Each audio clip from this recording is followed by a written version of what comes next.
were not misled about the corruption of Zuma. But it began when certain individuals began to think of themselves as the custodians of thinking in our movement. But there is no old man who's going to unite black people in South Africa. What they did is to allow yourself to be brought to undermine the integrity of the third NPA of the EFF would constitute a form of infiltration. And you will be remembered in the same line as those who have led the EFF, who tried and failed to infiltrate it and destroy this people's movement.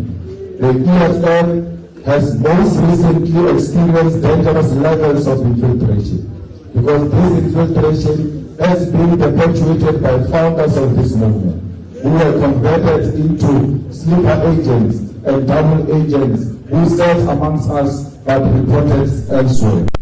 For instance, infiltration in the EFF did not start when a few high-ranking members resigned from the EFF, but it began when certain individuals began to think of themselves as the custodians of thinking in our movement. And unfortunately, we allowed it. If we look back, just a few months ago, we as the EFF standing in front of you today were put under immense pressure by those who have left us behind to write petitions to the ANC and the GNU for inclusion in their compromised government, which is led by descendants of settler colonialists and white supremacists. We were persuaded to do so because there was a strong desire for positions at the expense of our principles of anti-racism and the return of the land. At this point, I wish to inform you that we as the leadership made a similar diagnosis of an aloof leadership style and character in KZN after the manifesto launch of the EFF, which was held at Moses Mabhida on the 11th of February 2024. We cautioned the then established Central Election Task Force that there is a degeneration in activism and organizational presence by the EFF in KZN. Despite the fact that all reports in terms of election machinery told us a perfect story, the deploys to KwaZulu-Natal during this period was completely divorced from the situation in KwaZulu-Natal. And this was possibly due to factors such as preoccupation with personal career objectives, and that instead of being a revolutionary that was in touch with reality, there was a creation of a machinery for the purpose of compliance. The same way Christian warned the ANC of a decline of a revolutionary leadership at the height of the armed struggle, we warned the EFF of the decline of the revolutionary and activism leadership in KwaZulu-Natal months before the elections.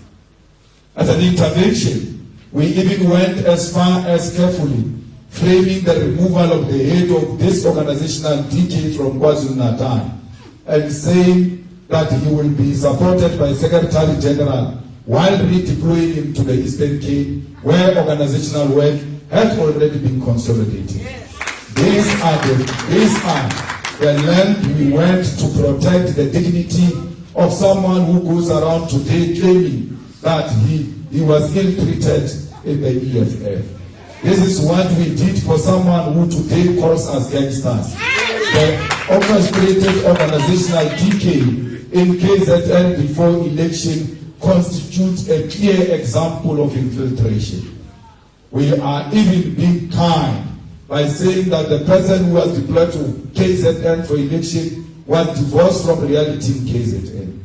It may even be true and more worrying that he was aware of the damage to come in KZN and kept quiet because he had already chosen to betray this movement.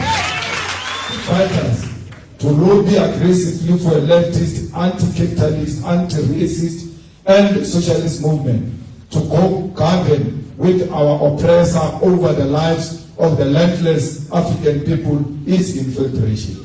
It is for this reason, delegates, that moving forward, we must avoid individualism and promotion of people because it feeds into egos and leaves the organization vulnerable to infiltration. That against infiltration, individualism, and maintain revolutionary discipline.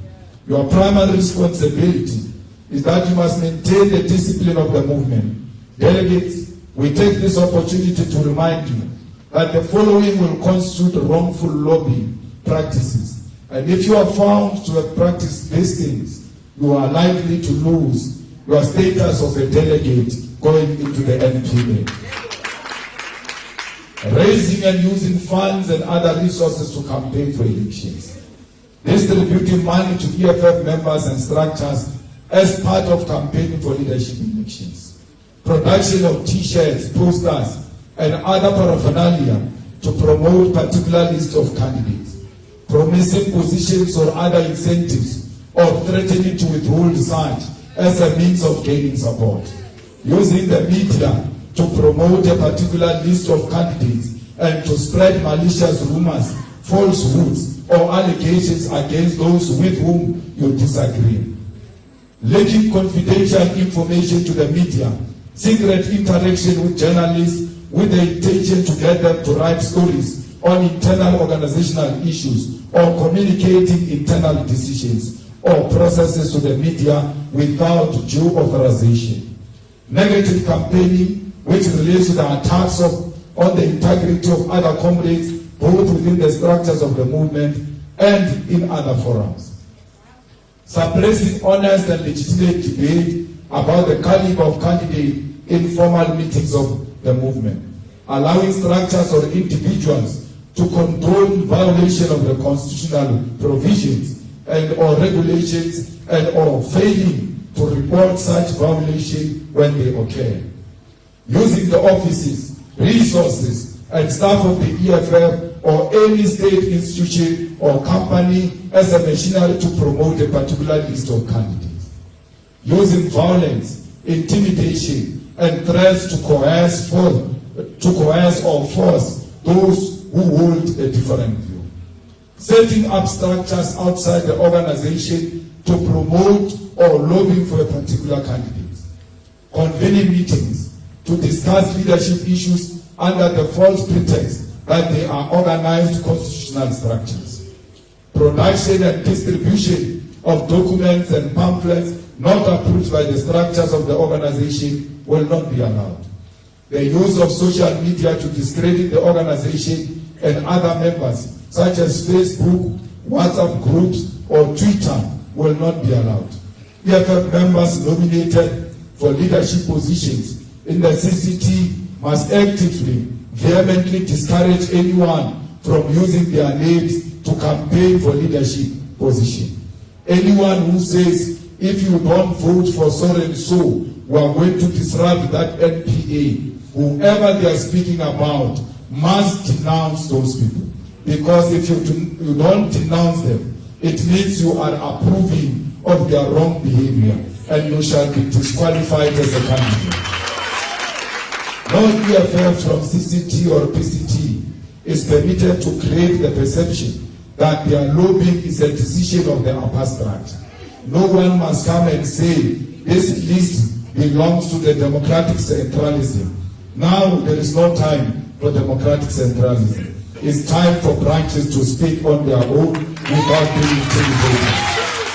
Fighters, when we say that you must not unfairly criticize the leadership, we are not saying do not engage in constructive criticism because our constitution allows this. Section 6, subsection 5 of the constitution speaks to constructive criticism and self-criticism and reads as follows. From time to time, members and structures of the EFF should engage in constructive criticism and self-criticism, meaning they should openly and honestly review the work they do and avoid all forms of boastfulness and self-glorification over minor achievement. The People's Assembly, CCT, PCT, RCT, BCT, deployed cadres and members should periodically review the work they are doing against their own set target. they should always ask whether they have taken the correct decision, whether they have achieved what they intended to achieve within the time periods they decided on. Fellow fighters, none of you must therefore feel like you are censored from reflecting and engaging in constructive criticism. Because when you are critiquing this organization, you are critiquing yourself because you are the organization. In conclusion, I want to share with you the key principles to avoid organizational decay and to avoid allowing liberal tendencies to inspire you as a delegate of the EFF. These are 11 points combating liberalism as developed by Mao Zedong, the chairman Mao Zedong of China. Liberalism fighters manifest itself in the following ways, and we must always strive to avoid practicing it. To let things slide for the sake of peace and friendship when a person has clearly gone wrong. Because it's your friend, because it's your roommate, because it's your schoolmate, because it's your lover, because it's your wife or husband, you allow a wrong thing to slide because you just want peace. That is a liberal tendency which must not be allowed. To indulge in irresponsible criticism in private instead of actively putting forward one's suggestion to the organization. To say nothing to the people to their faces, but to gossip behind their backs, or to say nothing at a meeting, but to gossip afterwards. To show no regard at all for the principle of collective life, but to follow one's own inclination. This is a tendency that should not be allowed. When you hold a view as an individual, once that view is defeated by a collective wisdom, your view is nothing. What matters is what has been decided upon. You must not boast about how correct you have been, even when there is a collective decision. The EFF is the only organization that said we are going to fight for the total liberation of black people in South Africa. And therefore, the time has come for all of us to be brave, that there is no old man who's going to unite black people in South Africa. Only the EFF can unite black people in South Africa. The track record of the EFF gives a clear scientific proof that only the EFF was able to put more than 120,000 people under one roof at the FNB Stadium. No any other organization has done that. Even now, they will never dare to go to the FNB Stadium. Yet they say they can mobilize and organize and unite black people. Fighters, there is no one and no organization historically and even now that exists beyond the borders of South Africa. It is only the EFF. So how do you say you can unite people when you are 82 years old, having failed to unite them for the past 82 years? You think you can do it now? The unity we are talking about is not a lip service. It's not something used to mobilize people for the sake of positions. We need this unity of Africans in practical terms. That's why we are the only organization that has got EFF Nigeria, EFF Ghana, EFF Liberia, EFF Namibia, EFF Lesotho, EFF in diaspora. Only the leadership of the EFF in South Africa gets celebrated by African people all over the continent, all over the world, and even in the diaspora. All the black people, wherever they are found, they know of this animal called the EFF. Why would you want to close the EFF for a spicer shop with expired food?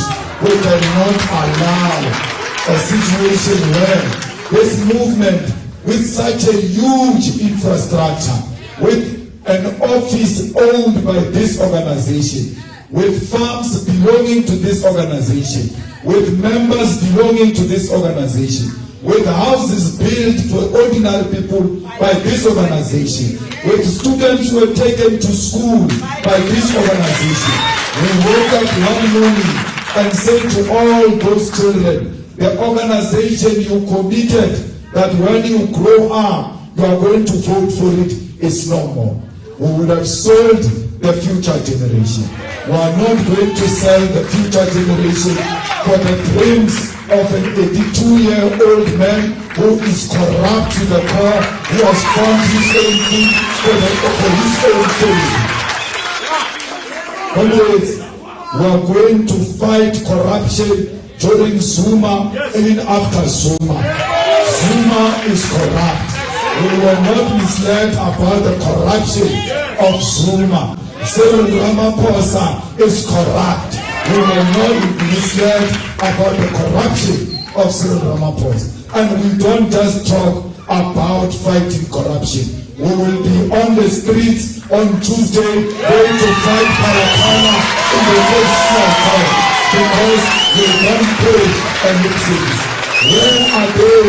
All these people who are saying they can unite Africans. The thing that is eating away the unity of Africans, the development of Africans, the liberation of Africans is corruption.